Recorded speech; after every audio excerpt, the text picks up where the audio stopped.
David, thank you so much for joining me today. It's a pleasure.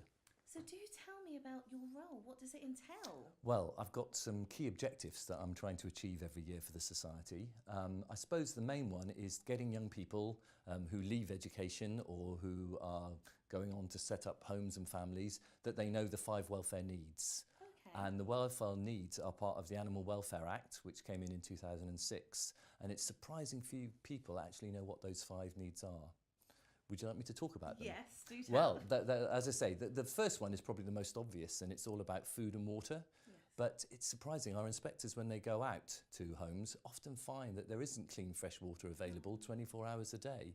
And it's simple things like this that are forgotten. Appropriate food. When the RSPCA started in 1824, actually, the problem was not enough food going to animals. But today, the issue is obesity. It's the same as we have with the human population. Yeah.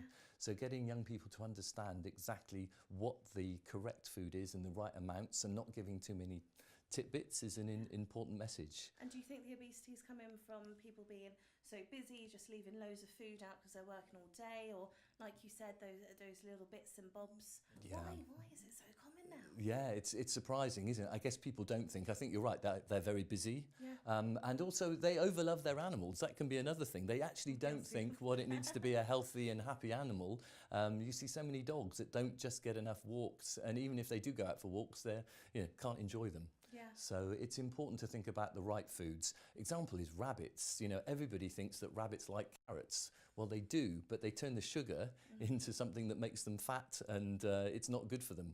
Wow. So that's quite surprising. I always say that, Bugs Bunny, you always see him eating his carrot. He's actually quite a naughty bunny. And you should only really give them like treats every now and again, but not all the time. Yeah. Wow. The second of these needs is all about a comfortable, safe place to live. And again, that's important to think about. Particularly rabbits suffer a lot there. They're kept in just a small hutch and their needs aren't met. They can't go out and dig. They can't move around as they should. They can't binky, which is a special sort of jump that only a rabbit can do. Binky. A binky. It's a wonderful word, isn't it? I love it. Yeah. So that means that they can spring and in midair change direction. Now, it's No. really useful for them when I've they're never obviously, seen this. yeah, watch a happy bunny will binky. And Oh that's my always quite an important thing.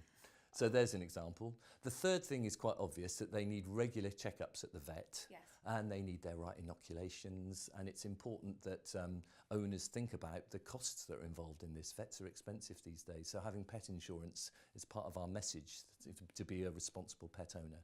But that tends to be quite expensive, the pet insurance. It does, that's right. So people have to sit down and think, can I really afford this animal? Absolutely. Can I afford a dog? Horses is the classic example here, that horses have become so cheap now in markets. People can pick them up for £10, £15 and not realise that it's going to be thousands of pounds to actually look after them in the first year.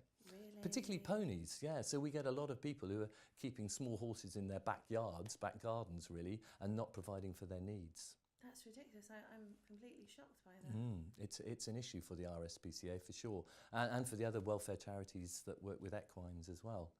And then there's 2 more which are slightly more difficult. The next one is about company. That animals actually do need company of their own kind. Once more, I seem to be focusing on rabbits, but rabbits are a key issue here, that the RSPCA won't rehome a rabbit on its own. It's important that pets are neutered so that you don't have too many that you then have to find new homes for. Yeah. But actually they do need, most animals do need company of their same species. Our chief veterinary officer says when he's going around the country that actually horses are one of the biggest problems here as well. That you see a horse alone in its field, it's actually got very high stress levels.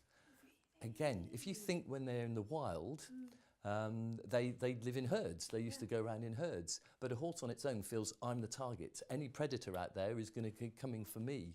So it's important that horses also have company all the time. Right.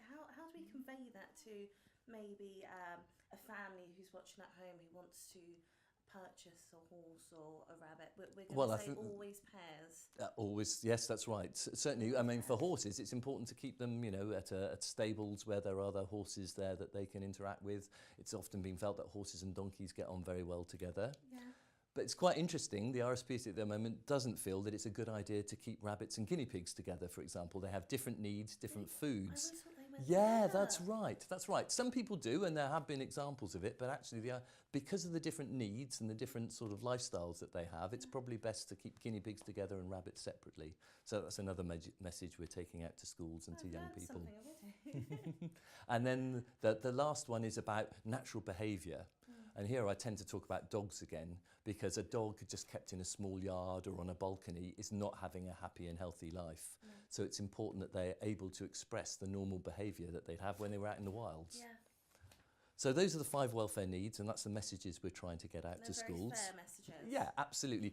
Very often it's interesting that teachers would want it or children would want it. Yeah. And I have a nice activity with a smiley face where you say, so what makes you healthy and happy? And then turn it into an animal, turn it into a dog or a cat or a rabbit, and then tick the things that are the same. And guess what? You quickly find there's 5 things that all of us need to be healthy and happy. Yeah. So that's a nice way of teaching the message, as it were.